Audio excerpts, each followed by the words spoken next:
Where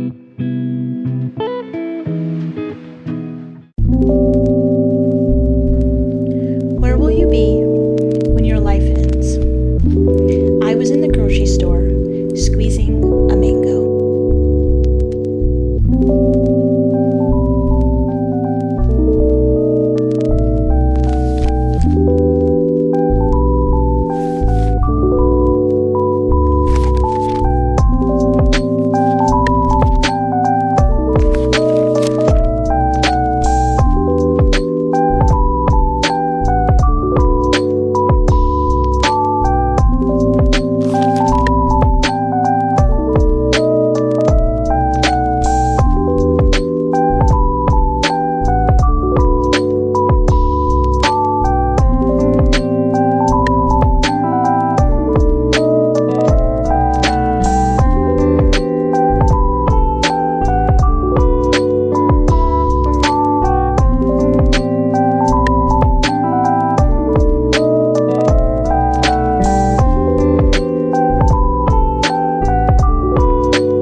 Hello friends, and welcome back to my YouTube channel. I am so very glad that you clicked on this video today to join me in bringing you some amazing bookish content.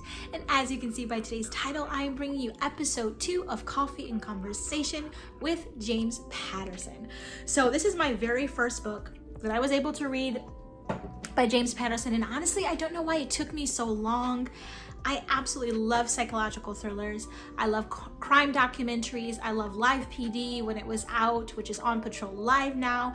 I love serial killer documentaries. I love anything like First 48, Criminal Minds, Bones, anything like that just fascinates me. So I am just stunned that I did not pick up any of his works sooner, but I was thinking about what do I want this next episode to be about, and I definitely don't want each episode to follow the same exact book. I think it would be nice to spread it out and have each episode coming forward being something new and then having part 2 in another episode down the line. Then that way I can have more variety in these videos. So I was looking through my shelf. I really was craving psychological thriller, and I thought, why not pick up a James Patterson and decide to read it? And you guys, I love it.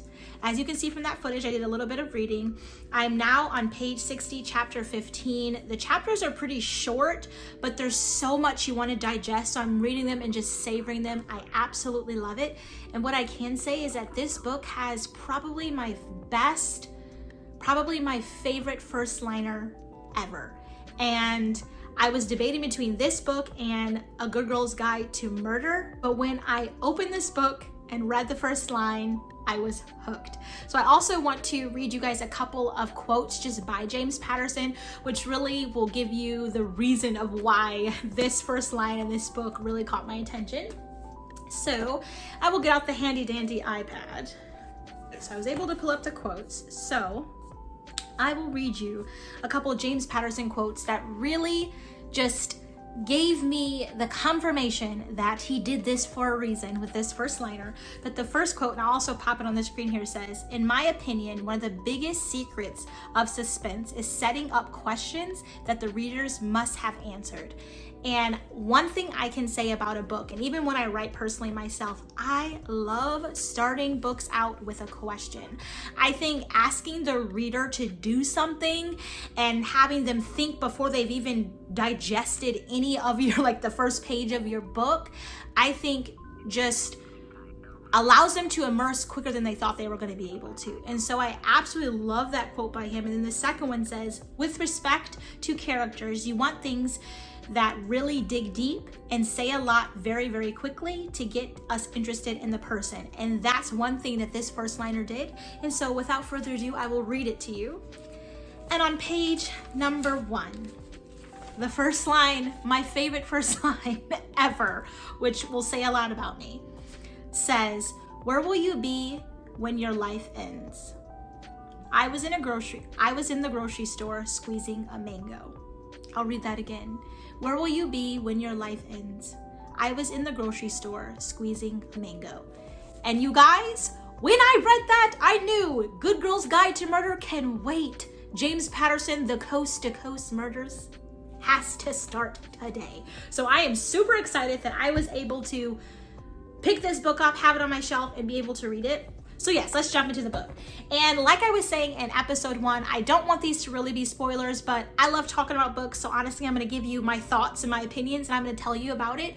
So from what I've read so far, we're going to talk about it. If you don't want this book to be spoilered, then unfortunately maybe not finish the video. But if you do not mind and want to go along with it with me, I would love that too. And don't forget to give this video a thumbs up and hit your notification bell so you can be notified every single time I post a coffee and conversation, because they're amazing. And if you like talking about books, then you will love them. You know, share, let people know. Maybe there's someone in your life who's a closet book lover who wants to branch out, and maybe living for books can give them that, you know what I mean? But yes, James Patterson. He's this amazing author that I feel like everyone knows, and I didn't know until like 2 days ago, but I'm glad I figured it out. And this book follows 2 siblings. I'm not sure if they're twins, but they are siblings, Megan and Michael Fitzgerald. They were adopted, now they're adults, and they're kind of living their own separate lives. It looks as though Megan is still living at home with her adoptive parents, whereas Michael is living a lot further away, and he's a trucker. And he's on the road a lot. So if you know what a trucker is, they drive many miles, you know, and are kind of doing their own thing. And then they come home for a couple weeks and they're gone for a month. And that's just how they do. And Michael came home, did his normal routine as he normally does, and decided to go to the grocery store and squeeze some mangoes because it looks like mango might be one of his favorite fruits. Who knows? And he gets a call from his neighbor who's below him. He's the floor above, saying there's water going everywhere. I mean, water just going like crazy. Her paintings on the wall are getting wet. She needs to come home and see what it is. So he rushes home, gets into his house. And my first thought was, after reading that first line where it literally says, "Where will you be when your life ends?" I'm thinking, okay, so Michael is about to walk into his apartment and be electrocuted or like be killed or something like that. That's just what my first thought kind of went to. And then another little side point quickly is that one other thing that I really love is that each chapter follows a different perspective of a different character. And I absolutely love books like that. I've read a few of them. It's my favorite to read.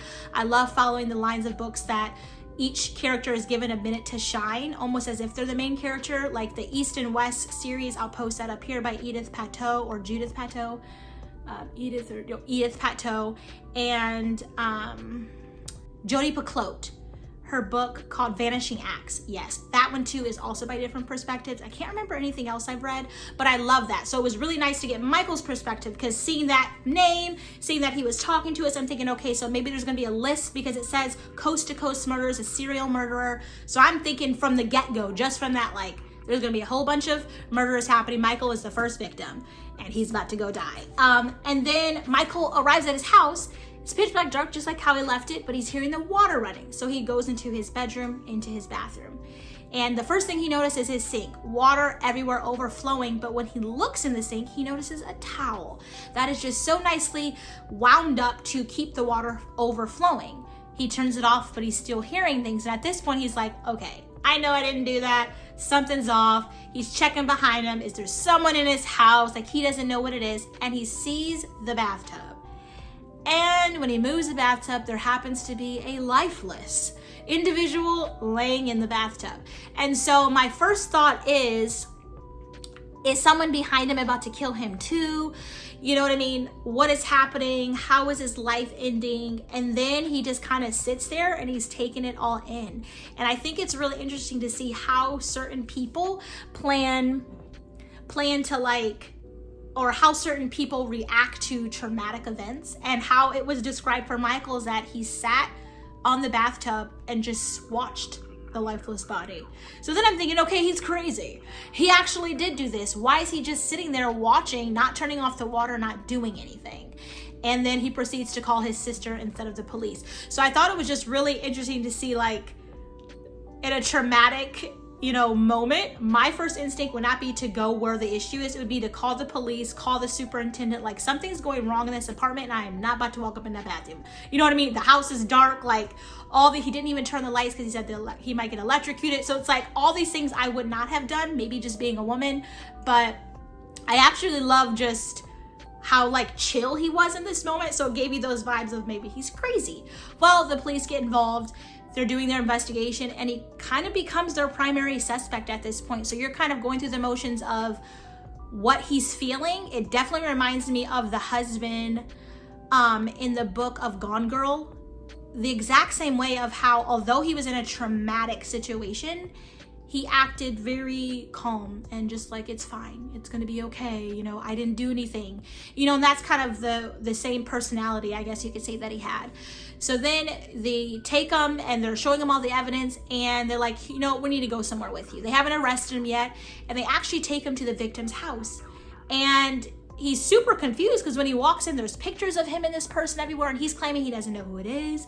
There are pictures, there's things of his items that he's misplaced and couldn't find. It's at her house, there's videos of them. So he's just completely shocked. So they take him down to the station. And at this point, you can definitely feel the vibe of watching like any kind of cop show at this point, where like they bring you in, there's the tough guy and like the guy who's super nice, you know, the chill cop, you know, the bad cop, good cop, and they're kind of grilling them. They bring in that cup of coffee, take a drink, you know what I mean, we want your DNA, you know what I mean, all of the things. And he's just still really holding true. So at this point, watching it, or this point of reading it, it's like I really didn't know what to think. I went into it thinking Michael's gonna die. Then it quickly changed to maybe Michael's crazy. Now it's like maybe he's innocent. What's going wrong? Is he being framed? You know what I mean? Is that a possibility? And so you're going through that. Then a lawyer pops into the room and it's like, hey, my client, you know, you've done too much damage, leave. You're interrogating him. He needs to have his attorney here. And I'm thinking at this point, when did an attorney get called? You know, he was never given his Miranda rights. He was never given, you know, he never asked for a lawyer. He's willing to talk because he knows he's innocent. So it's like, I'm so confused. Well, the guy gets in and he's like, hey, your family hired me. They said that you needed a lawyer. I'm really good. I know your parents for a long time. Bear in mind, Michael and his parents do not get along. He completely rejects his adoptive parents. For what reason, I do not know. So then him and the lawyer in there talking, having a conversation, and then the lawyer's like, well, the first step we gotta do, we gotta get you out of here. So I'm thinking, okay, so he's gonna put up some bonds, you know what I mean? He's just gonna go the normal protocol. No. The lawyer is a G, a real one. He goes and calls the guard outside to come in, bashes him in the head, steals the gun, and then is like, let's go, Michael. Scapegoats him out the back of the building, so clearly he knows the place, I'm assuming, and they get into a parking deck in a car, let's go, drive away. All of a sudden,